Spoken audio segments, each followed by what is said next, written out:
wanaojiwa. Unajua tunataka kuwa wamoja, unajua tuachia uhuru siasa. Wewe kwako imekushinda. Tusiruhusu upuzi. Na watu wanaochekea, athari yake ni mimi na wewe na kizazi chetu. Kwa hiyo niwaombe sana Watanzania, lakini niziombe nyumba za ibada, hebu turudi katika mfumo wa kutuvusha katika dhambi hizi ambazo tuko nazo. Tuombe Mungu sasa atusaidie japo zipungue. Tunawaamini, wanatuombea, tunawaamini na tunapiga magoti kwao kwamba bila wao hatuwezi. Waendelee kuiombea serikali yetu kama ilivyokuwa mwanzo. Pindi ngali tunazaliwa kulikuwa kuna kipengele cha kuziombea serikali zetu.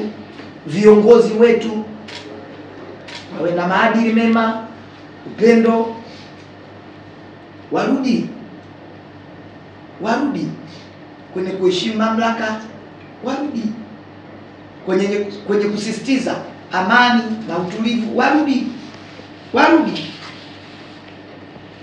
kwenye majukumu yao ya kiroho.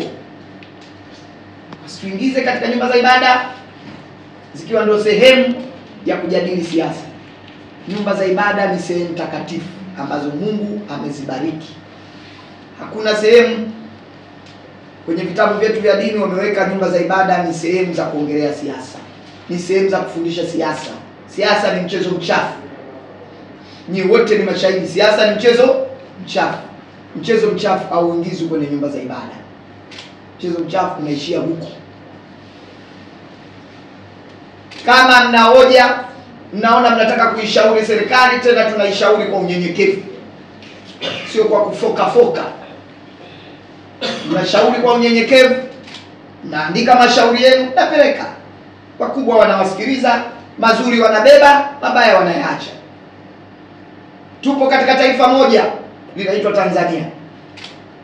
Kamwe halitakatika, bali tutaendelea kuungana. Na tutakapoona vitu vya ovyo, hatutakaa kimya tukidhani kwamba tunaogopa kwa sababu uko chini ya kivuli fulani.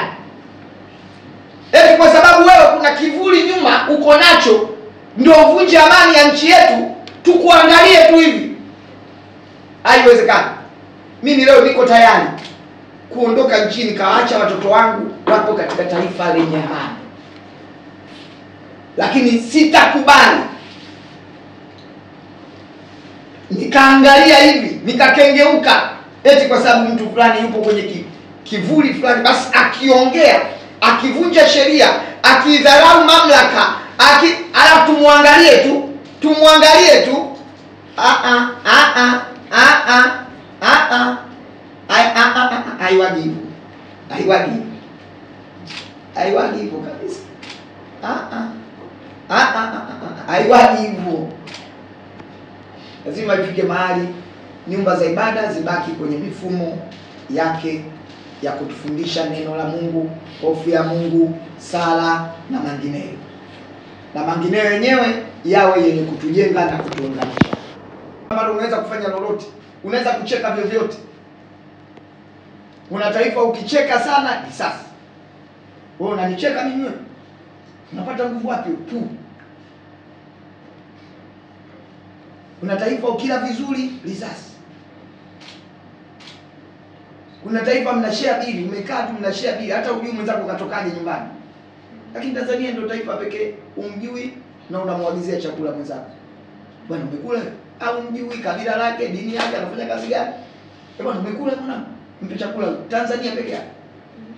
Amuulizani hata dini. Tanzania peke yake. Bwana mpe tatu huyu. Si mnajua mpe tatu nini? Bwana mpe tatu huyu. Humjui, mmekutana tu ba. Tanzania. Bwana unaelekea wapi bwana? Sheki langu wewe, naomba lifti. Tanzania. Bwana sina nauli lakini nataka niende Korogwe, nyumbani kwenu wewe, ingia huko. Tanzania.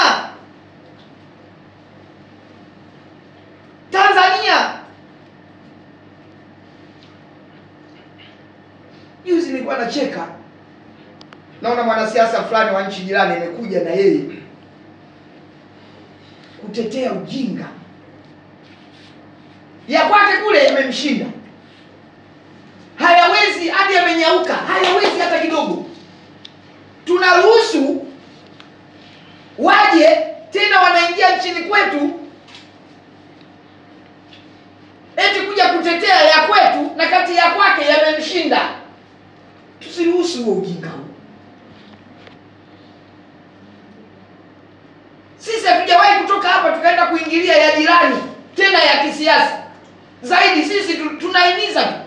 Na ndio maana mpaka leo tuna sifa katika bara la Afrika. Tanzania ndio nchi pekee inahimiza amani katika mataifa ya Afrika. Tuungane, tuwe na amani, tujenge nchi zetu. Ni Tanzania pekee. Lakini leo anatoka mtu tu huko amekuja, unajua mimi nataka uhuru wa serikali ya nani, unajua mimi unajua twatoka mbali wapi, nenda kwenu. Haiwezekani tukaruhusu huo ujinga.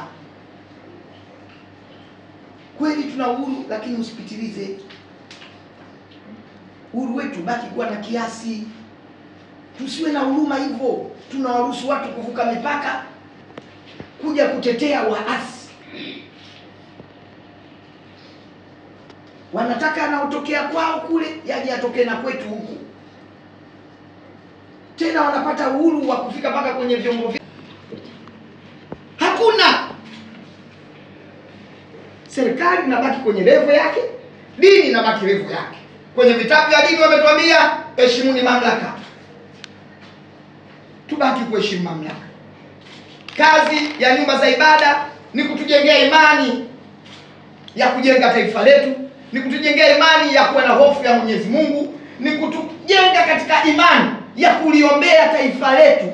Taifa hili bila maombi haiwezekani. Lakini moja ya sifa ya taifa hili, ndugu zangu, nawaambia nyinyi, moja ya sifa ya taifa hili Mungu ameliweka katika mikono yote miwili. Amelibariki. Watanzania sio wajinga hivi. Watanzania wana tabia ya kucheka kijiweni rohoni. Wanasema Mungu tunashukuru kwa kutupa amani yetu. Nadhani ifike muda tukubaliane. Siasa ibaki kuwa siasa na nyumba za ibada zituelimishe kuhusu imani. Na kazi ya imani ni kuhakikisha tuna hofu ya Mungu ili kila mmoja siku ya mwisho amuone huyu Mungu kwa njia yake. Hakuna mtu aliyekuwa juu ya serikali. Hakuna. Hakuna duniani kote, hakuna.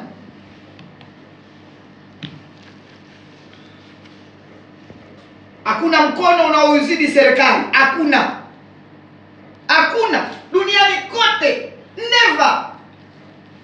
Never. Hakuna. Serikali haiamrishwi. Serikali inashauriwa. Serikali haiamrishwi.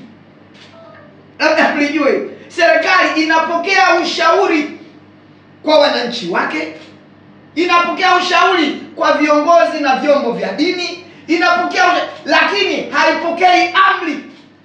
Inapokea ushauri. Na ukiipata serikali ya kupokea ushauri, hiyo ndio serikali tunayoitaka, na ndio serikali ya Dr. Samia Suluhu Hassan. Inapokea ushauri. Ukianza kusema tunataka, wewe una yako. Unataka kutuharibia amani, unataka tuanze kupata hofu ya kulinyoshea au kunyoosha nyumba za ibada kwamba sio sehemu sahihi. Kwa tunamjua Mungu, tunaosali, tuliozaliwa tukaambiwa wewe dini yako itakuwa hii, wewe dini yako hii.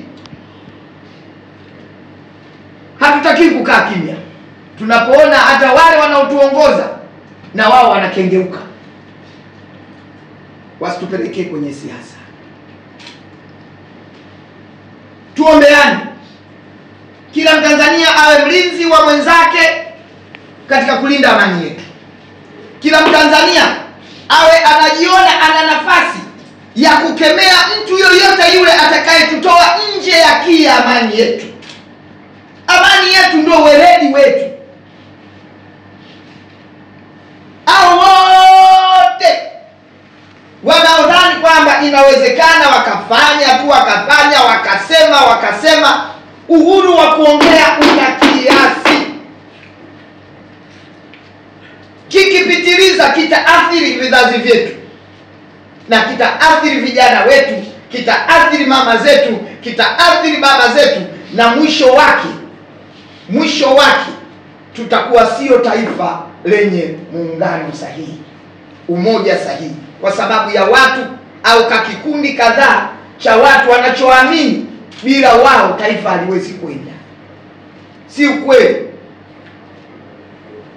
Taifa linaheshimu, mamlaka inaheshimu nyumba za ibada, waumini tunaheshimu nyumba za ibada, Watanzania wanaheshimu nyumba za ibada, lakini nyumba za ibada zisiingize siasa. Nyumba za ibada tubaki kumuomba Mwenyezi Mungu. Tukiingia mule ndani tujue tunaenda kumlilia Mungu tu. Hatutaki kusikia yale tunayasikia mtaani, tunayapata kwenye nyumba za ibada.